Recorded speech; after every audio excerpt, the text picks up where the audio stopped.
Good morning and welcome to this morning's reflection, and it is good to be able to sit with you this morning and share some of the things that Ronald Rolheiser highlights in his work.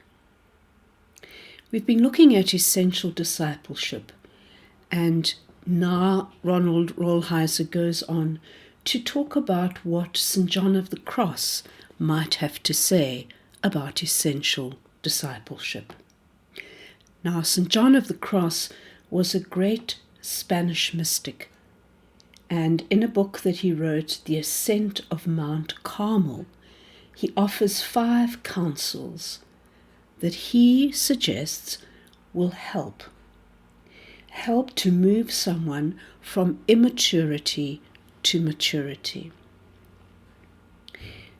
To better understand the meaning of these counsels, however, it can be helpful to extrapolate them from their rather narrow historic context and reset them into the wider setting of our own lives today. John wrote these to what you might call professional contemplatives, monks and nuns, who were trying to grow more mature in their lives, primarily through the exercise of prayer. For 99% of us, that is not our context, both in that we are not living in monasteries and in the fact that our primary duty in life is not formal prayer. Hence, in reading John of the Cross and many other spiritual classics from the desert and monastic traditions, we need to keep that in mind. So what are John's 5 counsels? Firstly, he counsels that we should study the life of Christ, that we should meditate on it, and try in every way to bring our own lives into conformity with his teachings.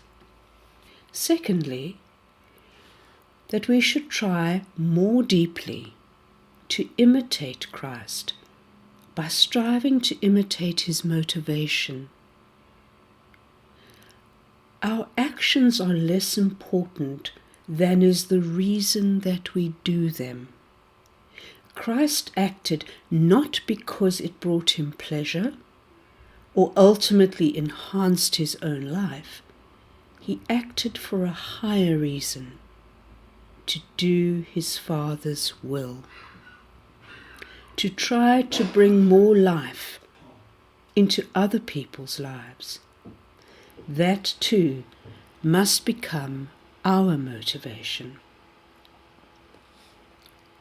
Thirdly, after we have made the decision to try to imitate Christ's motivation, we must discern whether we are or are not rationalizing by seeing if the same difficulties and pains that flowed into Christ's life begin to flow into our own.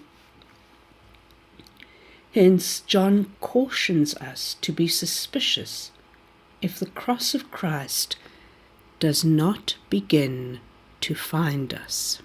His 4th counsel invites us to no longer give in to our natural instinct to seek to be the center of attention.